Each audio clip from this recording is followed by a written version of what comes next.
그가 마신 것은 술이 아니라 꿈이 잘려나간 식민지의 절망이었다. 지식의 총명함이 오히려 독이 되어 돌아오던 시대, 그는 비틀거리는 걸음으로 무너져가는 자아를 간신히 붙들고 있었다. 사회가 권하는 독배를 들이켜며 내뱉은 그의 주정은 사실 가장 깨어있고 싶었던 영혼이 지르는 처절한 비명이었다.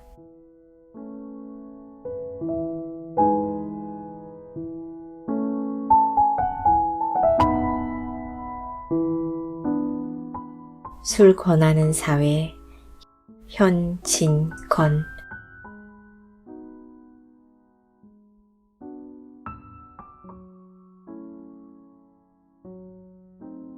아야, 아야. 홀로 바느질을 하고 있던 아내는 얼굴을 살짝 찌푸리고 가늘고 날카로운 소리로 부르짖었다. 바늘 끝이 왼손, 엄지손가락, 손톱 밑을 찔렸습니다. 그 손가락은 가늘게 떨고 하얀 손톱 밑으로 앵두빛 같은 피가 비친다. 그것을 볼 사이도 없이 아내는 얼른 바늘을 빼고 다른 손 엄지손가락으로 그 상처를 누르고 있다. 그러면서 하던 일가지를 팔꿈치로 고이 밀어 내려놓았다. 이윽고 눌렀던 손을 떼어보았다. 그 언저리는 인제 다시 피가 아니 나려는 것처럼 혈색이 없다. 하더니 그 희던 꺼풀 밑에 다시금 꽃물이 차츰 밀려온다. 보일 듯 말 듯한 그 상처로부터 좁쌀 낫 같은 핏방울이 송송 솟는다. 또 아니 누를 수 없다. 이만하면 그 구멍이 아물었으려니 하고 손을 떼면 또 얼마 아니 되어 피가 비치어 나온다. 인제 헝겊 오락지로 쳐매는 수밖에 없다. 그 상처를 누른 채 그는 바느질 고리에 눈을 주었다. 거기 쓸만한 오락지는 실패 밑에 있다. 그 실패를 밀어내고 그 오락지를 두 새끼손가락 사이에 집어 올리려고 한동안 애를 썼다. 그 오락지는 마치 풀로 붙여둔 것 같은 고리 밑에 착 달라붙어 세상 잡혀지지 않는다. 그 두 손가락은 헛되이 그 오락지 위를 긁적거리고 있을 뿐이다. 왜 짚혀지지를 않아? 그는 마침내 울듯이 부르짖었다. 그리고 그것을 집어줄 사람이 없나 하는 듯이 방 안을 둘러보았다. 방 안은 텅 비어 있다. 어느니 하나 없다. 호젓한 허영만 그를 휩싸고 있다. 바깥도 죽은 듯이 고요하다. 시시로 퐁퐁하고 떨어지는 수도의 물방울 소리가 쓸쓸하게 들릴 뿐 문득 전등불이 광채를 더하는 듯 하였다. 벽상에 걸린 개종의 거울이 번들하며 세로 한 점을 가리키려는 시침이 위협하는 듯이 그의 눈을 쏜다.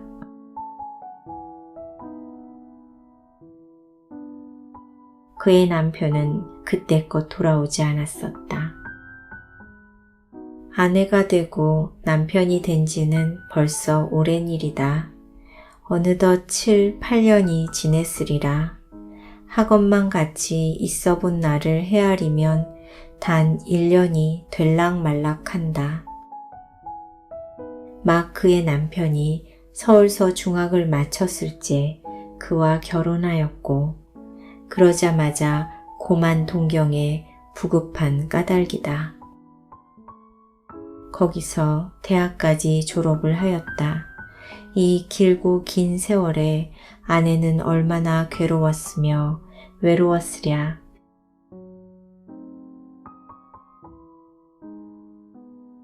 봄이면 봄, 겨울이면 겨울, 웃는 꽃을 한숨으로 맞았고 얼른 같은 베개를 뜨거운 눈물로 데웠다. 몸이 아플 때, 마음이 쓸쓸할 때 얼마나 그가 그리웠으랴. 하건만 아내는 이 모든 고생을 이를 악물고 참았었다. 참을 뿐이 아니라 달게 받았었다. 그것은 남편이 돌아오기만 하면 하는 생각이 그에게 위로를 주고 용기를 준 까닭이었다. 남편이 동경에서 무엇을 하고 있나?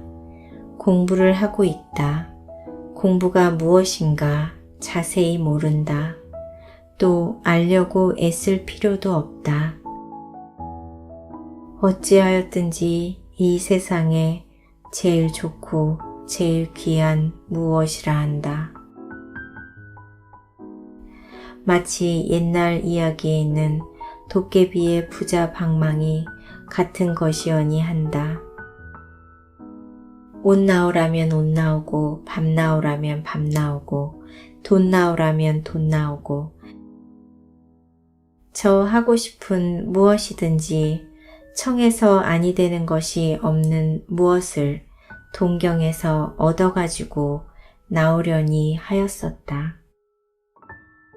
가끔 놀러오는 친척들이 비단 옷 입은 것과 금지환 낀 것을 볼 때에 그 당장엔 마음 그윽이 부러워도 하였지만 나중엔 남편만 돌아오면 하고 그것에 경멸하는 시선을 던지었다. 남편이 돌아왔다. 한 달이 지나가고 두 달이 지나간다. 남편의 하는 행동이 자기의 기대하던 바와 조금 배치되는 듯 하였다.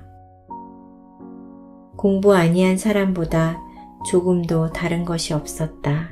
아니다. 다르다면 다른 점도 있다. 남은 돈 벌이를 하는데 그의 남편은 도리어 집안 돈을 쓴다. 그러면서도 어디인지 분주히 돌아다닌다. 집에 들면 정신없이 무슨 책을 모으기도 하고 또는 밤새도록 무엇을 쓰기도 하였다. 저러는 것이 참말 부자 방망이를 만드는 것인가 보다. 아내는 스스로 이렇게 해석한다. 또 두어 달 지나갔다. 남편의 하는 일은 늘 한 모양이었다. 한 가지 더한 것은 때때로 깊은 한숨을 쉬는 것 뿐이었다. 그리고 무슨 근심이 있는 듯이 얼굴을 펴지 않았다. 몸은 나날이 축이 나간다. 무슨 걱정이 있는고 아내는 따라서 근심을 하게 되었다. 하고는 그 여윈 것을 보충하려고 갖가지로 애를 썼다. 곧 될 수 있는 대로 그의 밥상에 맛난 반찬가지를 붓게 하며 또 고음 같은 것도 만들었다. 그런 보람도 없이 남편은 입맛이 없다 하며 그것을 잘 먹지도 않았다. 또 몇 달이 지나갔다. 이제 출입을 뚝 끊고 늘 집에 붙어 있다. 걸핏하면 성을 낸다. 입버릇 모양으로 화난다 하였다. 어느 날 새벽 아내가 어렴풋이 잠을 깨어 남편의 누웠던 자리를 더듬어 보았다. 쥐이는 것은 이부자락 뿐이다. 잠결에도 조금 실망을 아니 느낄 수 없었다. 잃은 것을 찾으려는 것처럼 눈을 부스스 떴다. 책상 위에 머리를 쓰러뜨리고 두 손으로 그것을 움켜쥐고 있는 남편을 보았다. 흐릿한 의식이 돌아옴에 따라 남편의 어깨가 덜썩덜썩 움직임도 깨달았다. 흑흑 느끼는 소리가 귀를 울린다. 아내는 정신을 바짝 차렸다. 불현듯이 몸을 일으켰다. 이윽고 아내의 손은 가볍게 남편의 등을 흔들며 목에 걸리고 나오지 않은 소리로 왜 이러고 계셔요? 라고 물어보았다. 남편은 아무 대답이 없다. 아내는 손으로 남편의 얼굴을 괴어들려고 할 즈음에 그것이 뜨뜻하게 눈물에 젖는 것을 깨달았다. 또 한두어 달 지나갔다. 처음처럼 다시 출입이 자유로웠다. 구역이 날 듯한 술 냄새가 밤늦게 돌아오는 남편의 입에서 나게 되었다. 그것이 요사이 일이다. 오늘 밤에도 지금까지 돌아오지 않았다. 초저녁부터 아내는 별별 생각을 다 하면서 남편을 고대고대하고 있었다. 지리한 시간을 속히 보내려고 치웠던 일가지를 또 꺼내었다. 그것조차 뜻같이 아니 되었다. 때때로 바늘이 헛되이 움직였다. 마침내 그것에 찔리고 말았다. 어디를 가서 이때껏 오시지 않아. 아내는 이제 아픈 것도 잊어버리고 짜증을 내었다.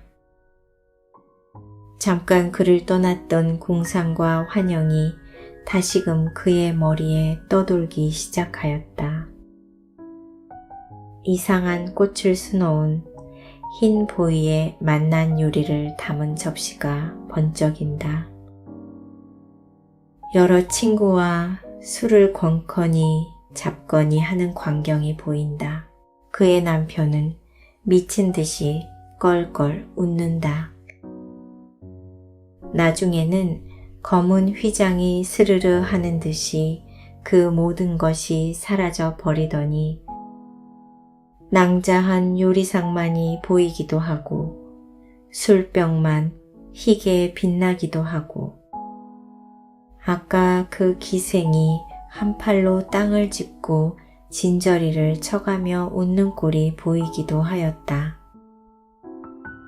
또한 남편이 길바닥에 쓰러져 우는 것도 보였다. 문 열어라. 문득 대문이 덜컥하고 혀가 꼬부라진 소리로 부르는 듯 하였다. 네. 저도 모르게 대답을 하고 급히 마루로 나왔다. 잘못이는 발에 안이 맞는 신을 질질 끌면서 대문으로 달렸다. 중문은 아직 잠그지도 않았고 행랑방에 사람이 없지 않지만은 을의 깊은 잠에 떨어졌을 줄 알고 자기가 뛰어나감이었다. 가느다란 손이 어둠 속에서 희게 빗장을 잡고 한참 실랑이를 한다. 대문은 열렸다. 밤바람이 선득하게 얼굴에 안친다. 문 밖에는 아무도 없다. 온 골목에 사람의 그림자도 볼 수 없다. 검푸른 밤빛이 허연 길 위에 그물그물 깃들였을 뿐이었다. 아내는 무엇에 놀란 사람 모양으로 한참 멀거니 서 있었다. 문득 급히 대문을 닫힌다.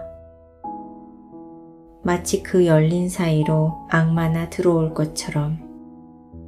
그러면 바람소리였구먼 하고 싸늘한 뺨을 쓰다듬으며 해쭉 웃고 발길을 돌리었다. 아니, 내가 분명히 들었는데 혹 내가 잘못 보지를 않았나? 길바닥에나 쓰러져 있었으면 보이지도 않을 터야. 중간문까지 다다르자 벼랑간 이런 생각이 그의 걸음을 멈추게 하였다. 대문을 또 좀 열어볼까? 아니야, 내가 헛들었지. 그래도 혹, 아니야, 내가 헛들었지. 망설거리면서도 꿈꾸는 사람 모양으로 저도 모를 사이에 마루까지 올라왔다. 매우 기묘한 생각이 번개같이 그의 머리에 번쩍인다. 내가 대문을 열었을 때 나 몰래 들어오지나 않았나? 과연 방 안에 무슨 소리가 나는 것 같았다. 확실히 사람의 기척이 있다. 어른에게 꾸중 모시러 가는 어린애처럼 조심조심 방문 앞에 왔다. 그리고 문간 아래로 손을 대며 하염없이 웃는다. 그것은 제 잘못을 용서해 줍시사 하는 어린애 같은 웃음이었다. 조심조심 방문을 열었다. 이불이 어째 움직하는 듯 하였다. 나를 속이려고 이불을 쓰고 누웠구먼 하고 마음속으로 소곤거렸다. 가만히 내려앉는다. 그 모양이 이것을 건드려서 큰일이 나지요 하는 듯 하였다. 이불을 펄쩍 쳐들었다. 비인료가 하얗게 드러난다. 그제야 확실히 아니 온 줄 안 것처럼 아니 왔구먼 안 왔어 라고 울듯이 부르짖었다. 남편이 돌아오기는 새로 2점이 훨씬 지난 뒤였다.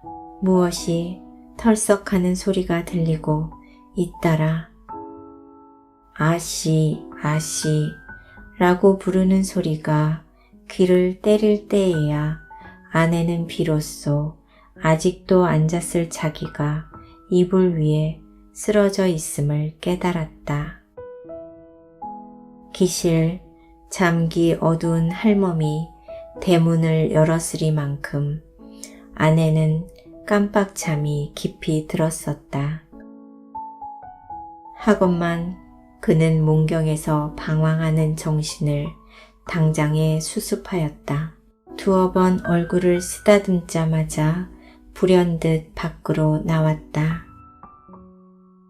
남편은 한 다리를 마루 끝에 걸치고 한 팔을 베고 옆으로 누워있다. 숨소리가 시근시근한다.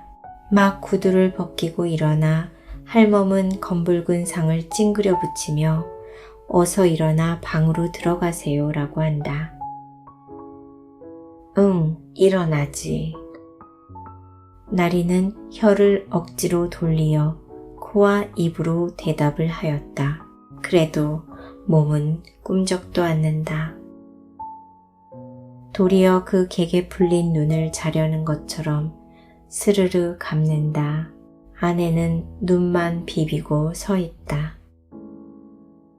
어서 일어나셔요. 방으로 들어가시라니까. 이번에는 대답조차 아니한다. 그 대신 무엇을 잡으려는 것처럼 손을 내어 쳤더니 물, 냉수를 좀 주어 라고 중얼거렸다. 할멈은 얼른 물을 따라 이 취자의 코 밑에 놓았건만 그 사이에 벌써 아까 총을 잊은 것 같이 취한이는 물을 먹으려고도 앉는다. 왜 물을 아니 잡수셔요. 곁에서 할멈이 깨우쳤다. 응, 먹지 먹어 하고 그제야 주인은 한 팔을 짚고 고개를 든다. 한꺼번에 물 한 대접을 다 들이켜버렸다. 그리고는 또 쓰러진다. 에그, 또 눕네 하고 할멈은 우물로 기어드는 어린애를 안으려는 모양으로 두 손을 내어 민다. 할멈은 고만가자게, 주인은 귀찮다는 듯이 말을 한다. 이를 어찌해 하는 듯이 멀거니 서 있는 아내도 할멈이 고만갔으면 하였다. 남편을 붙들어 일으킬 생각이야 간절하였지만은 할멈이 보는데 어찌 그럴 수 없는 것 같았다. 혼인한 지가 7, 8년이 되었으니 그런 파수야 되었으련만 같이 있어 본날을 꼽아보며 그는 아직 갓 시집온 색시였다. 할멈은 가자게 란 말이 목까지 올라왔지만 입술에서 사라지고 말았다. 마음 그윽이 할멈이 돌아가기만 기다릴 뿐이었다. 좀 일으켜드려야지. 가기는커녕 이런 말을 하고 할멈은 선웃음을 치면서 마루로 부득부득 올라온다. 그 모양은 마치 주인 나리가 약주가 취하시거든 방에까지 모셔다 드려야 제 도리에 옳지요 하는 듯하였다.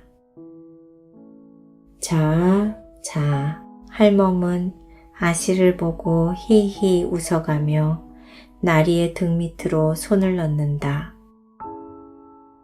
왜 이래, 내가 일어날 테야 하고 몸을 움직이더니 정말 주인이 부스스 일어난다. 마루를 쾅쾅 눌러 디디며 비틀비틀 곧 쓰러질 듯한 보조로 방문을 향하여 걸어간다. 와지끈하며 문을 열어 젖히고는 방 안으로 들어간다. 아내도 뒤따라 들어왔다. 할멈은 중간턱을 넘어설 채 몇 번 혀를 차고는 저 갈대로 가버렸다.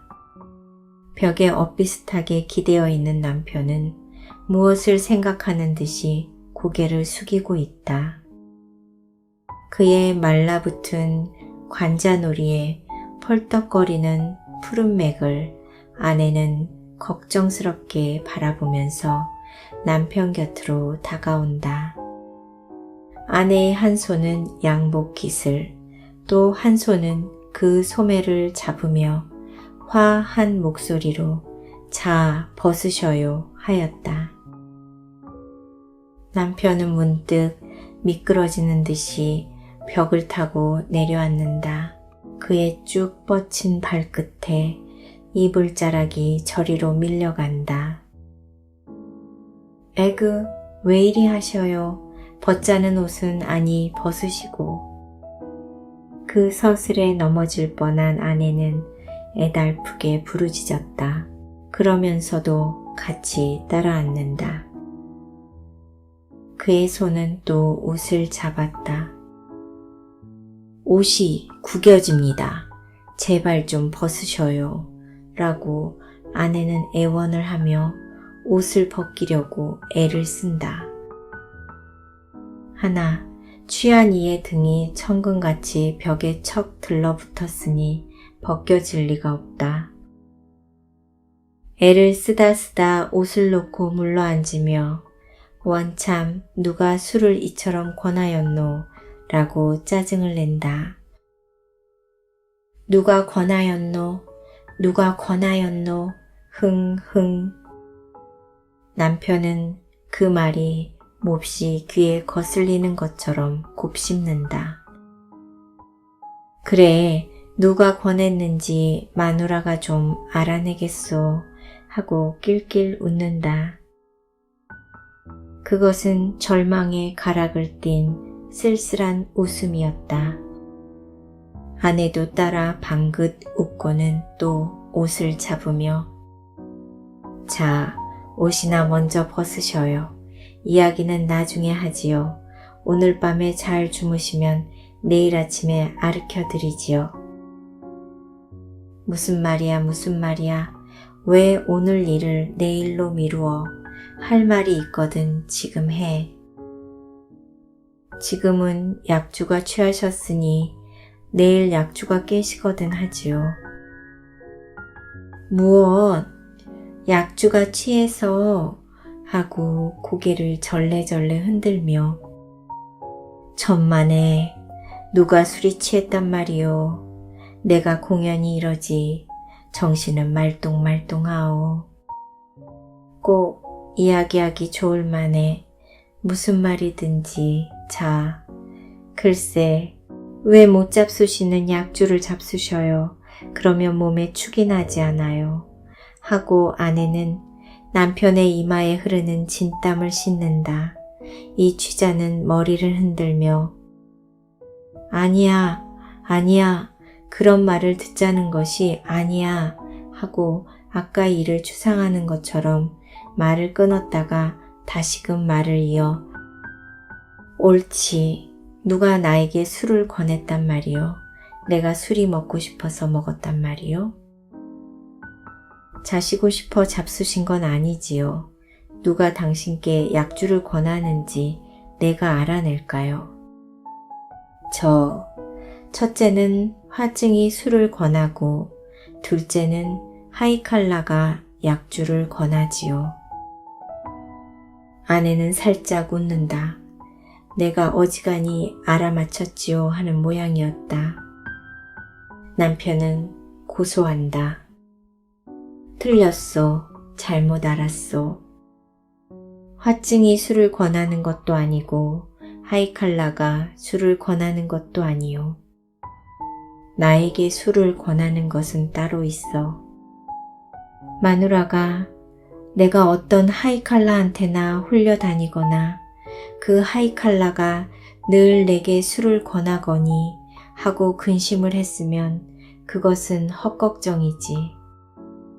나에게 하이칼라는 아무 소용도 없소. 나의 소용은 술뿐이요. 술이 창자를 휘돌아 이것저것을 잊게 만드는 것을 나는 취할 뿐이요 하더니 홀연 어조를 고쳐 감개무량하게 유이유망한 머리를 알코올로 마비 아니시킬 수 없게 하는 그것이 무엇이란 말이요 하고 긴 한숨을 내어 쉰다. 물큰물큰한 술 냄새가 방 안에 흩어진다. 아내에게는 그 말이 너무 어려웠다. 고만 묵묵히 입을 다물었다. 눈에 보이지 않는 무슨 벽이 자기와 남편 사이에 깔리는 듯 하였다. 남편의 말이 길어질 때마다 아내는 이런 쓰디쓴 경험을 맛보았다. 이런 일은 한두 번이 아니었다. 이윽고 남편은 기막힌 듯이 웃는다. 또 못 알아듣는군. 묻는 내가 그러지. 마누라야 그런 말을 알 수 있겠소. 내가 설명해드리지. 자세히 들어요. 내게 술을 권하는 것은 화증도 아니고 하이칼라도 아니오. 이 사회란 것이 내게 술을 권한다오. 이 조선 사회란 것이 내게 술을 권한다오. 알았소? 팔자가 좋아서 조선에 태어났지 딴 나라에 놨더면 술이나 얻어먹을 수 있나. 사회란 무엇인가 아내는 또 알 수가 없었다. 어찌하였든 딴 나라에는 없고 조선에만 있는 요리집 이름이려니 한다. 조선에 있어도 아니다니면 그만이지요. 남편은 또 아까 웃음을 되풀이한다. 술이 정말 안이 취한 것 같이 또렷또렷한 어조로 허허 기막혀 그 한 분자된 이상해야 다니고 아니 다니는 게 무슨 상관이야. 집에 있으면 아니 권하고 밖에 나가야 권하는 줄 아는가 보아. 그런 게 아니야. 무슨 사회란 사람이 있어서 밖에만 나가면 나를 꼭 붙들고 술을 권하는 게 아니야. 무엇라 할까? 저 우리 조선 사람으로 성립된 이 사회란 것이 내게 술을 아니 못 먹게 한단 말이오. 어째 그렇소? 또 내가 설명을 해드리지. 여기 회를 하나 꾸민다 합시다. 거기 모이는 사람 넘치고 처음은 민족을 위하느니 사회를 위하느니 그러는데 제 목숨을 바쳐도 아깝지 않으니 아니하는 놈이 하나도 없어. 하다가 단 이틀이 못 되어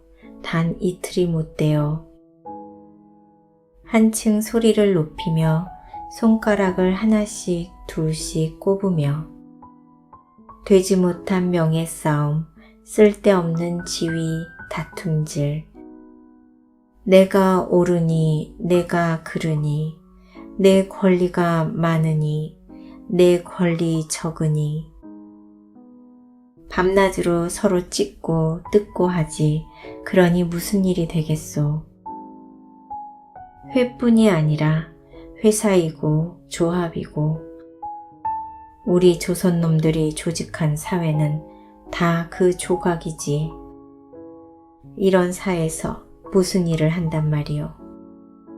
하려는 놈이 어리석은 놈이야. 저기 정신이 바로 박힌 놈은 피를 토하고 죽을 수밖에 없지. 그렇지 않으면 술밖에 먹을 게 도무지 없지. 나도 전자에는 무엇을 좀 해보겠다고 애도 써보았어. 그것이 뭐다 수포야. 내가 어리석은 놈이었지. 내가 술을 먹고 싶어 먹는 게 아니야. 요사이는 좀 낫지만은 처음 배울 때에는 마누라도 알다시피 죽으래를 썼지. 그 먹고 난 뒤에 괴로운 것이야 겪어본 사람이 아니면 알 수 없지. 머리가 지끈지끈 아프고 먹은 것이 다 돌아 올라오고 그래도 아니 먹은 것 보담 나았어. 몸은 괴로워도 마음은 괴롭지 않았으니까. 그저 이 사회에서 할 것은 주정군 노릇밖에 없어. 공연히 그런 말 말아요. 무슨 노릇을 못해서 주정꾼 노릇을 해요. 남이라서. 아내는 부지불식간에 흥분이 되어 열기 있는 눈으로 남편을 바라보고 불쑥 이런 말을 하였다. 그는 제 남편이 이 세상에 가장 거룩한 사람이여니 한다. 따라서 어느 뉘보다 제일 잘 될 줄 믿는다. 몽롱 하나마 그의 목적이 원대하고 고상한 것도 알았다. 얌전하던 그가 술을 먹게 된 것은 무슨 일이 맘대로 아니 되어 화풀이로 그러는 줄도 어렴풋이 깨달았다. 그러나 술은 노상 먹을 것이 아니다. 그러면 폐가 망신하고 만다. 그러므로 하루바삐 그 화가 풀리었으면 또다시 얌전하게 되었으면 하는 생각이 그의 머리를 떠날 때가 없었다. 그리고 그날이 꼭 올 줄 믿었다. 오늘부터는, 내일부터는. 하건만 남편은 어제도 술이 취하였다. 오늘도 한 모양이다. 자기의 기대는 나날이 틀려간다. 쫓아서 기대에 대한 자신도 열버간다. 애고원한 생각이 가끔 그의 가슴을 누른다. 더구나 수척해가는 남편의 얼굴을 볼 때에 그런 감정을 걷잡을 수 없었다. 지금 저도 모르게 흥분한 것이 또한 무리가 아니었다. 그래도 못 알아듣네 그려. 참 사람 기막혀. 본 정신 가지고는 피를 토하고 죽든지 물에 빠져 죽든지 하지 하루라도 살 수가 없단 말이야. 흉장이 막혀서 못 산단 말이야. 에에, 가슴 답답해 라고 남편은 소리를 지르고 괴로워서 못 견디는 것처럼 얼굴을 찌푸리며 미친 듯이 제 가슴을 쥐어뜯는다. 술 한이 먹는다고 흉장이 막혀요? 남편의 하는 짓은 본체만체하고 아내는 얼굴을 더욱 붉히며 부르짖었다.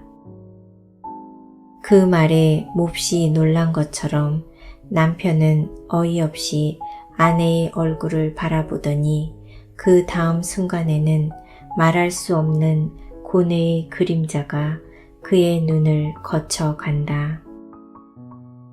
그러지, 내가 그러지. 너 같은 숙맥더러 그런 말을 하는 내가 그러지. 너한테 조금이라도 위로를 얻으려는 내가 그러지. 후후 스스로 탄식한다.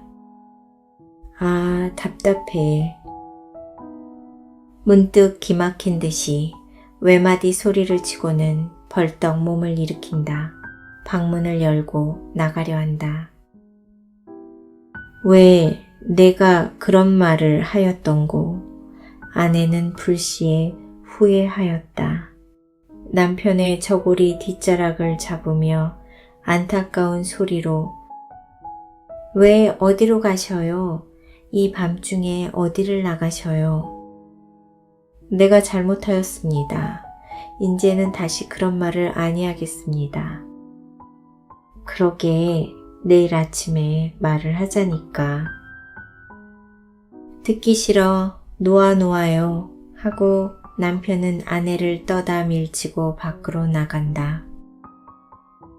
비틀비틀 마루 끝까지 가서는 털썩 주저앉아 구두를 신기 시작한다. 에그, 왜 이리 하셔요? 인제 다시 그런 말을 아니한데도. 아내는 뒤에서 구두 신으려는 남편의 팔을 잡으며 말을 하였다. 그의 손을 떨고 있었다. 그의 눈에는 단박에 눈물이 쏟아질 듯 하였다. 이건 왜 이래? 저리로 가. 뱉는 듯이 말을 하고 휙 뿌리친다. 남편의 발길이 뚜벅뚜벅 중문에 다다랐다. 어느덧 그 밖으로 사라졌다. 대문 빗장 소리가 덜컥 하고 난다. 마루 끝에 떨어진 아내는 헛되어 몇 번 할멈 하고 불렀다. 고요한 밤 공기를 울리는 구두 소리는 점점 멀어간다. 발자취는 어느덧 골목 끝으로 사라져 버렸다. 다시금 밤은 적적히 깊어간다. 가버렸구먼, 가버렸어. 그 구두 소리를 영구히 안이 이르려는 것처럼 귀를 기울이고 있는 아내는 모든 것을 잃었다 하는 듯이 부르짖었다. 그 소리가 사라짐과 함께 자기의 마음도 사라지고 정신도 사라진 듯 하였다. 심신이 텅 비어진 듯 하였다. 그의 눈은 하염없이 검은 밤안개를 물끄러미 바라보고 있다. 그 사회란 독한 꼴을 그려보는 것 같이. 쏠쏠한 새벽바람이 싸늘하게 가슴에 부딪힌다. 그 부딪히는 서슬에 잠 못 자고 피곤한 몸이 부서질 듯이 지긋하였다. 죽은 사람에게서나 볼 수 있는 해쓱한 얼굴이 경련적으로 떨며 절망한 어조로 소근거렸다. 그 몹쓸 사회가 왜 술을 권하는고?